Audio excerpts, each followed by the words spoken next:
ღია ეთერში დაგიბრუნდით გადაცემით მწვანე რჩევები, როგორც ყოველთვის 4 შაბათს ამ დროს ელისო ხარჩილავა შემოგვიერთ და ძალიან საინტერესო თემით დღეს იტალიურ ბაღებზე ვისაუბრებთ. ელისო, მოგესალმებით.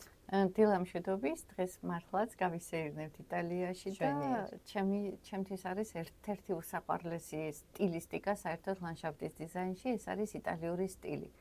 და რატომ მიყვარს ახლა ეს იტალიური სტილი? იმიტომ რომ ძალიან ახლოს არის საქართველოსთან კლიმატური პირობებიდან გამომდინარე, მთაგორიანობიდან გამომდინარე, ჩვენი ხასიათიდან, ჩვენი ტემპერამენტიდან გამომდინარე, ასე კარგად გემრიელად ვარგებ ხოლმე იტალიურ სტილს საქართველოში, ჩემს დამკვეთებთან, ვისაც სურვილი აქვს, რა თქმა უნდა. ანუ საქართველოში იტალიური ბაღის გაშენების არაერთი შესაძლებლობა. ამაზე მოგვიანებით ვისაუბრებ და ვფიქრობ ისტორიით დავიწყოთ.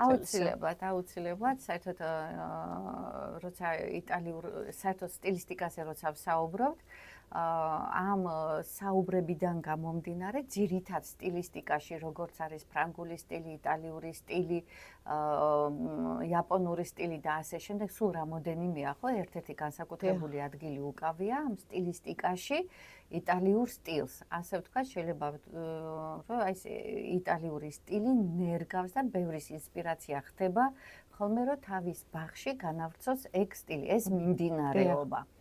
და რატოა ესეთი მომხიბვლელი, რატო ქსიამოვნებს იტალიური სტილი? ვიცით, რომ ფრანგული ბაღები არის უფრო სწორხაზოვანი, უფრო გეომეტრია და იტალიური სტილი უფრო კი სწორხაზოვანია და აქ სიმეტრია აუცილებლად დასაცავია, მაგრამ ცოტათი მომრგვალებულია. იტალიური სტილის ბაღები და აქ ძირითადი მაინც აქცენტი კეთდება მარადმწვანე მცენარეებისაგან. ანუ სიჭრელე ნაკლებია? სიჭრელე კი უყვართ, მაგრამ სტრუქტურა, ასე ვთქვათ, უფრო ძირითადად არის ეს მარადმწვანე მცენარეებისაგან. ეს რას ნიშნავს? ანუ შენი ბაღი მთელი 12 თვის განმავლობაში უნდა იყოს მომხიბვლელი, ლამაზი და მიმზიდველი. შვენიერი. მარტო ის არა, რომ მაისში და ივნისში ყველა რო გადაფურჩქნულია და რა არა მარტო ყვავილობის პერიოდში. არა მარტო ყვავილობა. ზუსტად ეგ არის. ახლა სათავე საიდან იღებს ეს იტალიური ბაღი? რენესანსის პერიოდიდან იღებს განსაკუთრებულად და ჩვენ წინა გადაცემაში ვისაუბრეთ ტოსკანურ ბაღებზე. ანუ თვითონ იტალიურ სტილშიც არის სხვადასხვა მიმართულებები, ანუ რეგიონებიდან გამომდინარე. სხვასთან რომელიც უფრო ახლოს არის, უფრო სიჭრელით გამოირჩევა. რომელიც უფრო ზღვისგან ცოტა შორს არის, იქ უფრო კლასიკური ბაღები არის და ვიცი ძალიან ბევრი ბობოლას ბაღები, მედიჩების ბაღები, თვითონ ვატიკანის ბაღები, რომელიც საოცრებაა და ისტორია ეპოქები იქმნებოდა, საერთოდ ერთ-ერთი სტატუსი იყო. ბაღებს ხო ვიცით, რომ ვინ აკეთებდა? სტატუსიანი ადამიანები. დიდგვაროვნები აკეთებდა ბაღებს და ჩვენ მე მგონი არ მახსოვს ვენეციურ საიდუმლო ბაღებზეც ქონდა საუბარი, ხო?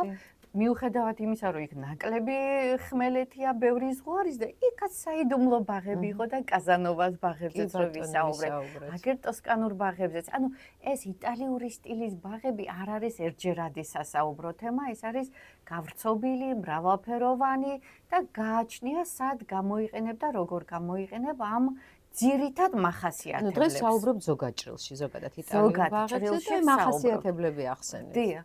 ძირითადად აი როგორც ვთქვი, მარადმწვანეებისაგან შედგება, აქ თავისუფლად შეგიძლიათ რომ გამოიყენოთ ლიგუსტრუმ, იგივე კვიდო, მარტივად, იმიტომ რომ ნახეთ იტალიური სტილის დამახასიათებელია კიდევ ტოპიარია. ეხლა რა არის ეს ტოპიარია? ტოპიარია არის მცენარეთა კრეჭის ხელოვნება, ასე ვთქვათ. თვითონ ტოპიარი იყო ერთი მებაღე, ბობოლას ბაღში მუშაობდა, რომელსაც გამოყავდა ფორმები. ჩიტის ფორმა იყო, იქ რაღაცა ცხენის ფორმა იყო. ანუ ყვავილებისგან. მარადმწვანეებისაგან. დიახ და რო შეხედა იმ ადამიანმა, რასაკეთებ, მოეწონა თვითონ აი ესეთ ერთ-ერთ მეპატრონის და ამის შემდეგ ამ ხელოვნებას დაერქვა ტოპიარია. შვენიერი. ერთი პერიოდი საქართველოში ძალიან მოდაში იყო, ნინო თქვენს გემახსოვრებათ, აი სპირალური მცენარეები როა, ხო? რომ დიდად არ მომწონდა, იცით, მაგრამ ნუ ეს გემოვნებაზე დაუბენ თუ არ დაუბენ სხვა საკითხია, მაგრამ რო გითხრათ, ხართავანებული არ ვიყავ, მახსოვს კარგად. კი, ეხლა არ მხდება. ეხლა არ გხდებათ, ხო, იმიტომ რომ ეს შრომატევადია ძალიან დიდი მოვლა ჭირდება და ხელოვნების ნიმუშები არის, ასე ვთქვათ, ამისი სპეციალისტები უნდა გამოზარდო, რომ ეს გააკეთოს. ხო, იქ რთული შესასრულებელია. აუცილებლად. ეს მარტო სპირალი ხო არ არის, იტალიურ ბაღებს რო გადავხედავთ, იქ რაღაცა საოცარი რაღაცები აქვს და ამისი ნიმუშები არის, აი ხა დუბაიში რო ბევრი მოგზაურობენ და იქ რო არის დუბაის ბაღებს რო აჩვენებენ, ხო? აი კატის ფორმატი, ფრინავის ფორმა, რა ვიცი, რისი ფორმა არის. აი შეიძლება უფრო მარტივადაც რო წარმოვიდგინოთ რა არის ეს, შეგვიძლია დუბაის ბაღებიც დავათვალიეროთ. ეს არის აი ერთ-ერთი მახასიათებელი, როცა იტალიურ სტილს აკეთებთ, მაგრამ ნახეთ, ნინო მეც მქონდა ამაზე ფიქრი, რომ ეს ზოგი არის აი პუდელებს ეძახი ხოლმე რაღაც გაპრანჭული მცენარეები რო ბურთუკებით რო არის. მაგრამ ამასაც თუ სწორად გამოიყენებს, სწორად გამოყენებაში რა იგულისხმება? თუ სწორ ადგილას დასვამ, აი დიზაინში, ამას ძალიან დიდი მნიშვნელობა აქვს. ამას ძალიან, ხო, რაღაცა მომიდა და იქ რაღაცა ჩავსვი, ეგ არა. აი ხლა ზოგჯერ უნდა შეესაბამებოდეს თვითონ კლიან გარემოს, ხო. ეხლა თვითონ ტერაკოტა ვიცით, რაც არის ესეც იტალიური ბაღის დამახასიათებელია. თვითონ ქოთანი არის იტალიური სტილის, იტალიურ თიხას, აი წითელი რაღაცნაირი განსაკუთრებული ფერი როა და ძირითადად იტალიაში შენობა ნაგებობები ტერაკოტად იკეთდებოდა. ამისი ქოთნები არის. იმ ქოთანში სადღაც შესასვლელში ესეთი რაღაც ტოპიარიული მარადმწვანე მცენარე, მე მგონი ყველა ბაღს, ყველა სტილს დაამშვენებს, ოღონდ გაჩნდა როგორი არქიტექტურის სახლი გაქვს, ხო? ამასაც როცა თანამედროვე სახლს აკეთებ, იქ ახლა ტოპიარია ზედმეტია აბსოლუტურად. კიდევ შემიძლია ვთქვა, რომ ეს იტალიური სტილის ბაღების მიმდინარეობები რამდენად შეიძლება საქართველოში განმახორციელოთ. აი ეს არის საინტერესო. ეს არის შესაძლებლობები როგორია? შესაძლებლობები, ხო, ნუ ვიფიქრებ, რომ აუცილებლად იტალიურ სტილის ბაღს ჭირდება დიდი სივრცე, იქ აუცილებლად ჩანჩქერი უნდა იყოს. იტალიურ სტილში წყალს აქვს ძალიან დიდი მნიშვნელობა, აქ ფანტანები კეთდებოდა, შადრევნები კეთდებოდა ძალიან ბევრი და უზარმაზარი. ისე შადრევნები ფრანგული ბაღებისთვისაც დამახასიათებელია. ევროპულ ბაღებს საერთოდ უყვართ ეს შადრევნები და ნუ ეხლა იტალიაში ვიცით, რომ უფრო ქვაზე მუშაობდნენ და სკულპტურები, ნუ ეს ევროპულ ბაღებში და განსაკუთრებით იტალიაში ეს არის უხვად წარმოდგენილი, ეს შადრევნები უხვად არის წარმოდგენილი, მაგრამ ნუ რა ვქნათ ახლა საქართველოში, თუ არა გვაქვს ამისი შესაძლებლობა, რომ რაღაცა შადრევნები გავაკეთოთ, პატარა ზომის რაღაცა წყლის ელემენტი თავისუფლად შეგიძლიათ რომ გააკეთოთ და განსაკუთრებით რა მინდა რომ ვთქვათ, იტალიური სტილის ბაღები აღმოსავლეთ საქართველოში კარგად ერგება. ანუ უფრო სიმშრალე ხო არის და ის მცენარეები კლიმატიდან გამომდინარე ლავანდა ეს ლიგუსტრუმი რო ვთქვი ხვიარა ვარდები ეს რაღაცნაირად ჩოვლებრივი ვარდები განთქმული ვარდები იქნება თუ ბუჩქოვანი ვარდები იქნება ეს ძალიან კარგად არის აღმოსავლეთ საქართველოში აი კარგად ჯდება როზმარინი შეგვიძლია რომ გავაკეთოთ მაგრამ ნახეთ იტალიური სტილის ბაღებისთვის არის კიდევ დამახასიათებელი ციტრუსები. ციტრუსები უკვე დასავლეთში არის, კი ბატონო.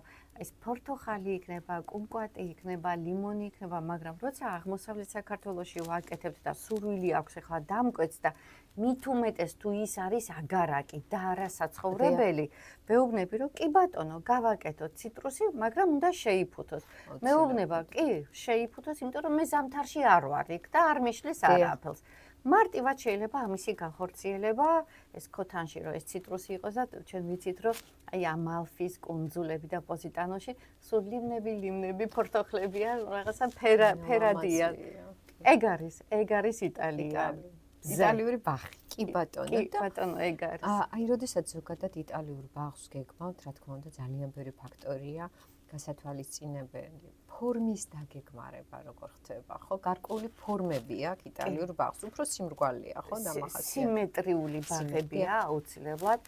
ღერძი, მთავარ ღერძი უნდა მოიძებნოს, ასე ვთქვათ, იდეის ღერძი.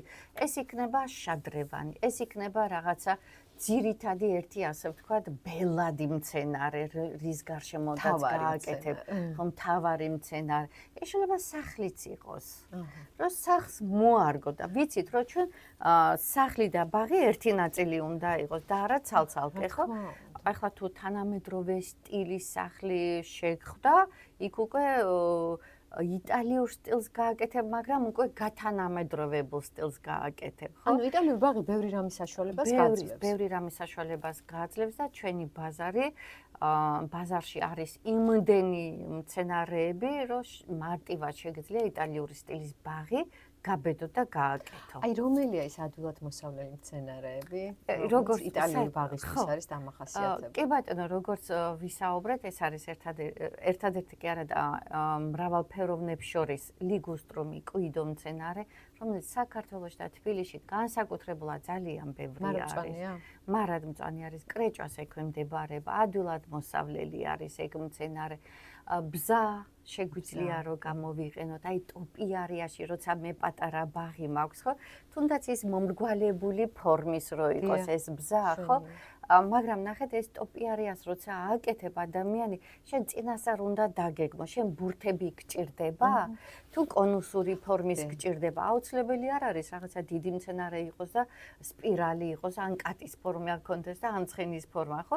შეიძლება ასეთი ეს კატის ფორმა და ცხენის ფორმა, ხო? მცენარეა, მაგრამ ნუ მოყვარულებიც არიან. პუდელებს სახში მირჩევნია კატა მყავდეს და ცოცხალი კატა რო ყავდეს. კი ბატონო. თავისუფლად შეიძლება მომრგვალი ფორმები წარმოდგენი და კიდევ რა კუბიკების ფორმებით შეგიძლიათ რომ გააკეთოთ. ესეც იტალიური სტილისთვისაც დამახასიათებელია ტერასები. ტერასები ძალიან. ტერასები, აი ტერასები. მე მგონი არ უნდა იყოს ადვილი ტერასის მოწყობა. თუ ჩვენ რელიეფი გვაძლევს ამის საშუალებას, რომ უნდა დატერასდეს და როცა აი ესეთი პროექტები არის ხოლმე, უკვე ძალაუნებურად მიდიხარ უკვე იტალიური სტილისკენ. რომ დატერასება ეხლა ფრანგული ბაღებისთვის ცოტა ისეთია უხერხულიც. ვერ შეკადრებ ფრანგულ ბაღებს დატერასებას, ხო, სტილია. ეხლა ზუსტად მქონდა კონსულტაცია ერთ დამკვეთთან, ის მეუბნებოდა, რომ სადღაც 3 თუ 4 მეტრი მაქვს და დაქანება სხვაობა. დატერასების გარეშე უნდა და დატერასების გარეშე უკვე ამდენ მიწას ვერანაირად ეზოს მით უმეტეს. უკვე რადგან დატერასება მოითხოვა, მე თვითონ შევთავაზე, მოდი აბა იტალიურ სტილზე ვიფიქროთ. თორე ეს დატერასებას შორის იქ შეგიძლიათ ისეთი ამპელური მცენარეები დასვათ. რას ნიშნავს ამპელური მცენარეები? გადმოსული მცენარეები, რომელიც ამ დატერასებას ცოტა დაგირბილებს. გასაგებია. ხო, ეს საინტერესოა. კი, ეგ ლონიცერები შეგვიძლია გავაკეთოთ, აი ისიც მარადმწვანე არის, ჩიტა ვაშლებს რო ეძახიან, ასე ვთქვათ. განთქმული ვარდები შეგვიძლია, სუროები შეგვიძლია რომ გავაკეთოთ, რომელიც ესე მძივებით იქნებათ. რატომაც არა ერთი იარუსი ესეთი ამპელური მცენარეები და უკან მე შეგიძლიათ ეს ფორმირებული, თუ გითხრათ ეს ბურთის ფორმის ბზები იქნება თუ ესეთი უთხოვარიც ძალიან კარგად ექვემდებარება კრეჭას, კონუსის ფორმის. ესეც შეგვიძლიათ რომ გავაკეთოთ და უკვე ლამაზი ბაღი არის. აი ეს რაც შეეხება მარადმწვანებს და რაც შეეხება აი მცენარეებს, რომელიც შეიძლება შეურიოთ. ძირითადად ვარდები. სიფერადები შეაქვს, ამ ვარდებს შეაქვს ძირითადად მაინც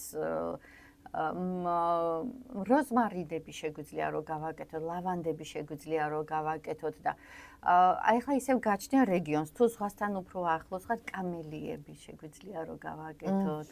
ხო, ძალიან მაგნოლიები, კამელიები, აი უხვად არის წარმოდგენილი. ციტრუსები, რა თქმა უნდა, მარტივად შეგვიძლია გავაკეთოთ და თან იტალიურ სტილში, ნუ წყლის ელემენტებზე ვისაუბრეთ, თან აქ ძალიან კარგი არის საზაფხულო სამზარეულოები. რას ნიშნავს ამას თვითონ იტალიელები სხვა რამეს ეძახიან ამ საზაფხულო სამზარეულოს, სადაც აი ღუმელი უნდა იყოს აუცილებლად, სადაც პიცას აწყობენ, ასე ვთქვათ და სადაც იკრიბება ოჯახის წევრები და ეს სახლთან ახლოს უნდა იყოს. ღია და ტენტით მარტივად გადახურული. აი ესეც ქვია საზაფხულო სამზარეულო, ესეც იტალიური სტილისთვის დამახასიათებელია და თუ მით უმეტეს საქართველოში ჩვენ გვაქვს ამისი ადგილი და შესაძლებლობა, რატომაც არა და ამ პერგოლა საკუთარ ბუნებაში. ხო, აი ნახეთ, პერგოლა არის უფრო მცენარეებისთვის გათვალისწინებული, სადაც ხიარებს გააკეთებთ, მაგრამ საზაფხულო, სამზარეულო იქ მცენარეები არა, იქ უფრო მაგი და პატარა ღუმელი პიცის გამოსაცხობა და იქ შეგიძლიათ უკვე ქოთნებში რაღაცა ის ლიმონები რო ჩასვათ და უკვე იტალიაში ხარ. და იცით რა მაინტერესებს, რაც შეეხება ხიდებს, ანუ იტალიური ბაღებისთვის არის თუ არა დამახასიათებელი. ჩანჩქერი უყვართ? ჩანჩქერი წყალი უყვართ, მაგრამ აი ესეთი მდინარე და რაღაცა ხიდი ეს ბაღებში არის, ეს უფრო იაპონია. უფრო იაპონიაში კი იაპონური ბაღისთვისაც ჩვენც გვექნება ამაზე საუბარი. იაპონური ბაღიც, საერთოდ ყველაფრის საფუძველი არის. მე თუ კიდე ჩინური და აზია, ხო, შენ განსაკუთრებით. არა, მომწონს რა თქმა უნდა იტალიური ბაღების ფრანგული ზოგადად, აი როგორ შეიძლება სილამაზე არ აღიქვა და არ მოგწონდეს, კი. იაპონური ბაღები ჩემთვის პირადად გამორჩეული, რაღაც სხვა მისტიკაა იქ. კი, ინტერფილოსოფიურია. ფილოსოფია. ხარ გადავიჭრათ იაპონიაში, ხო დავიტოვოთ. ფილოსოფია, აქ უფრო ესთეტიკაა და აქ უფრო სტატუსია და რაც უფრო მდიდარი იყო ადამიანი, მით უფრო ბევრი ქანდაკება ჰქონდა, მით უფრო ბევრი შადრევანი ჰქონდა, მით უფრო მეტად ეს ტოპიარია იყო ძალიან ბევრი. კი ბატონო. ეს გაპრანჯული მცენარეები და იტალიურ ბაღებს რო დავათვალიერებ, რაღაც საოცრებებს აკეთებენ, მაგრამ მაკრატლით აკეთებენ რაღაცა საოცრებებს. ახლა თანამედროვე, ხო, იტალიურ ბაღებს, გასაგებია ხა ძველი, როგორც იქ ჩანჩქერები თქვით, ძეგლები და არქიტექტურული თვალსაზრისით ძალიან დატვირთული. აი, თანამედროვე იტალიური ბაღი არის თუ არა განსხვავებული ძველისგან?